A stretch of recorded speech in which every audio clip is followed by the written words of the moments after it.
The 2018 iPad Pro was released back in late March of 2018, officially making this device a little over 2 years at the time of recording this video. And as some of you may know, I got an iPad back in December of 2019, and if you guys haven't watched it already, I have a iPad unboxing video, and you can see it up in whichever corner, I forget which one it is. And my usage throughout those 5+ months have changed as I further explored and used the device. So without further ado, this is my 2018 iPad Pro 11-inch review from a student's perspective. Now, while writing the script, I was really considering leaving out the specs of the iPad because in my opinion, it hasn't really affected its performance that much, but for sake of relevancy and coherency, I think I'll just add it. So for CPU, it has the Bionic A12X chip with 4 gigs of RAM. My model has 128 gigs of internal storage. Obviously with the 11-inch, you get an 11-inch liquid retina display, and we'll get into that later when you discuss the display. It has a 12 megapixel camera in the back, which is okay, and then it has a 7 megapixel front-facing camera capable of Face ID. And the front-facing camera, I'm only going to touch on the cameras during right now. So the front-facing one is pretty good. It's better than the MacBook Pro, and it's pretty good for FaceTiming, and that's all I really have to say. And this iPad supports the Apple Pencil. Now, I think part of the reason why I was going to leave out the specs of the iPad from this review was, again, because it still runs pretty smooth and it keeps up with all the tasks that I do on it. And for reference, I watch a lot of Netflix, and I watch probably too much anime.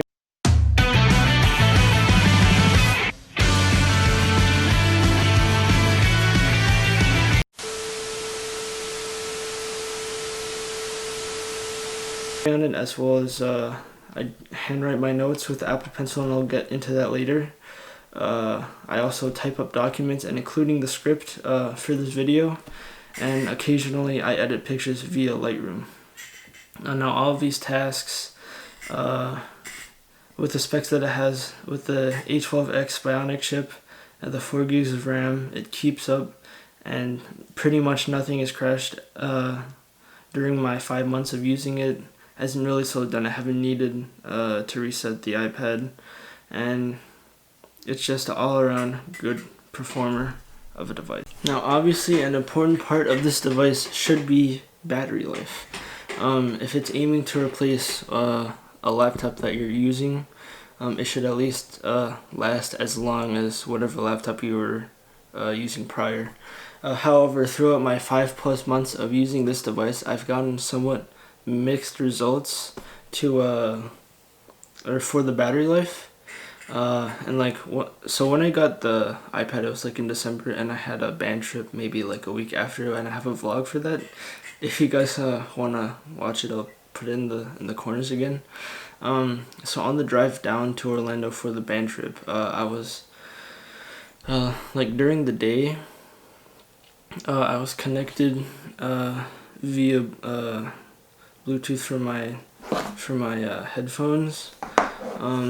I was writing my college app on Google Docs. It was connected to my phone's hotspot, and I was listening to music all at the same time.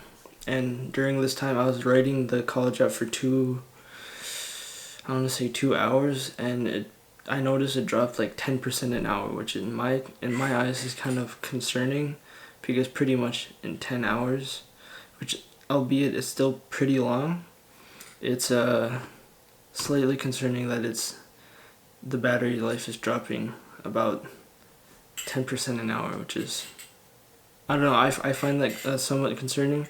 But during a regular school day, if we were still at school, I would probably do the same thing during my study hall, except it would be connected to the school Wi-Fi, not my phone hotspot. I still connected to my AirPods, so Bluetooth connection, writing whatever document I needed, writing up flashcards on Quizlet, whatever. There'd be a 3 to 4% battery drain for the 1 hour study hall. So that's what I mean by the inconsistency, like the battery drain sometimes can be severe, sometimes it can't be. However, despite the erratic battery experience I've had, I've never really been able to kill it in one day. And now, again, just to reiterate, usually I'm connected via Bluetooth for my headphones on a normal school day.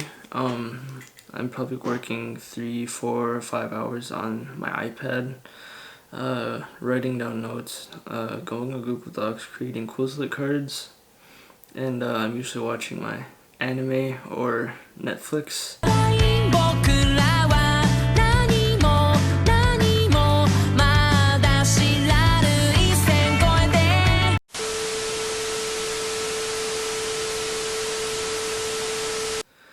On it, and just like a little thing to note that I personally really like is that to charge it you have to use USB Type-C, and that just opens up a whole world of accessories you can buy, and I'll touch on that later.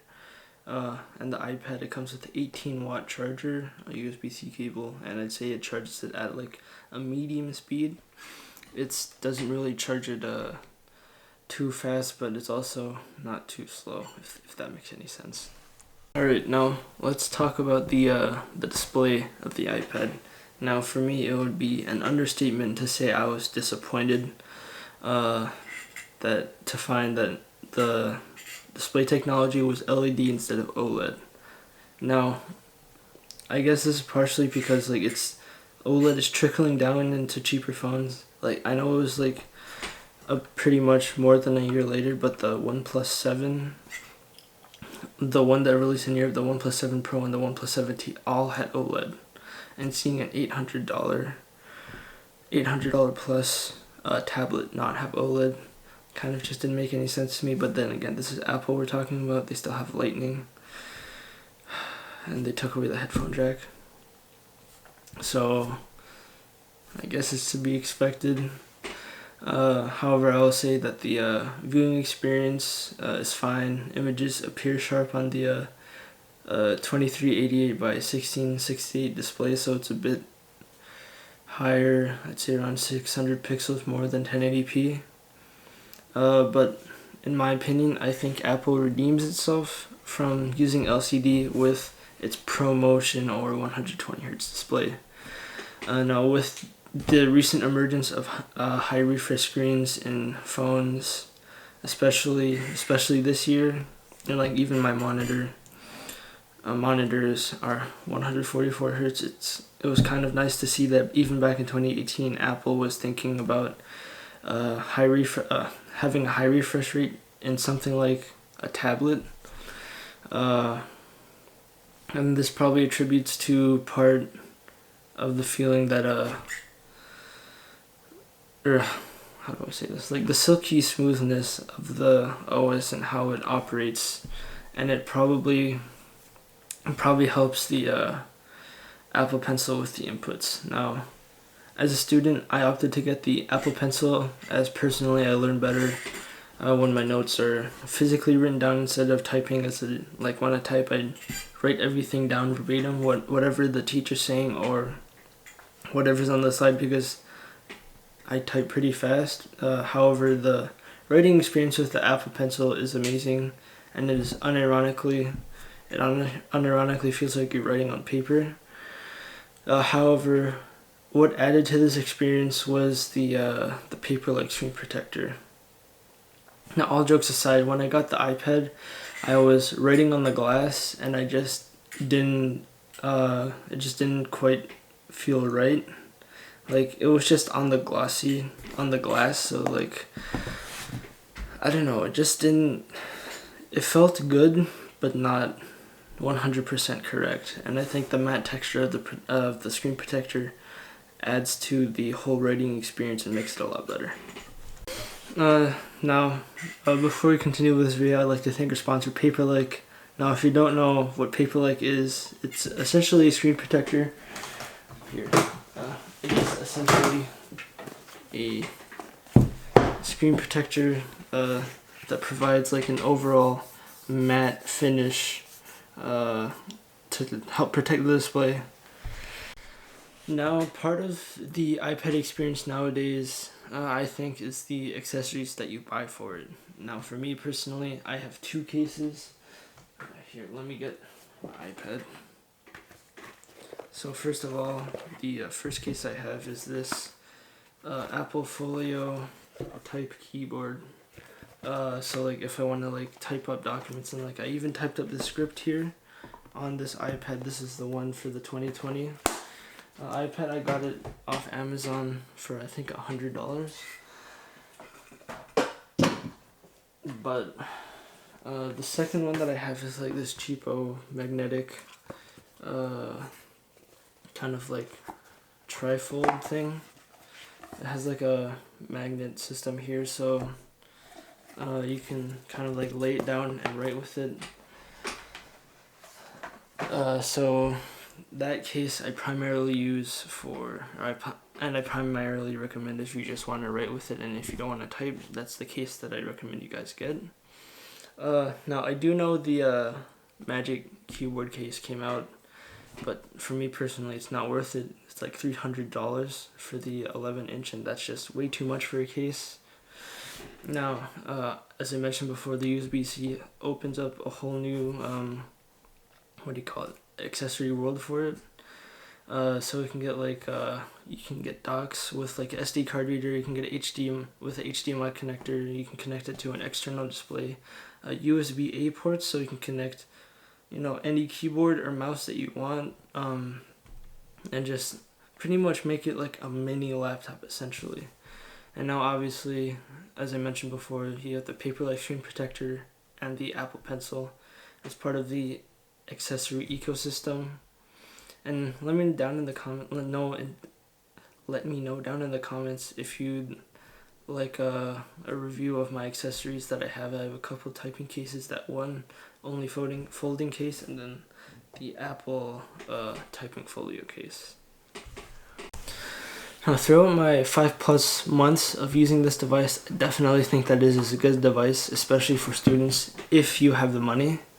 Now, you can always get a Apple certified refurbished 2018 iPad Pro along with the Apple Pencil and maybe like the regular $10 folding case I was talking about, and that should be really good, and you should be set as a student. However, I think that unless you really need it, you should not buy you should just not buy this, because roughly for the same price you can get a MacBook Air as of the time of the recording of this video. I think that's even the i5 version, or you can get the i3 with 1 terabyte. And like with that, you're getting a fully fledged computer OS and Mac OS, which some high schools and colleges like require for like downloading software. However, despite the price difference and like the obvious OS difference, I think that the iPad is one of the best investments for students right now. And if you think you can forego a whole fully fledged computer OS and just stick with iPad OS and live with the limitations of it, I definitely think that it is a really good device, and it is a really good investment for students around the world. Now, thank you for watching. Make sure to leave a like in this video, dislike it if you disliked it. Comment down below what you think of this iPad, whether that be the 2018 version or even the 2020 version, and your opinions on if it's good for students in college or high school. Thank you guys for watching.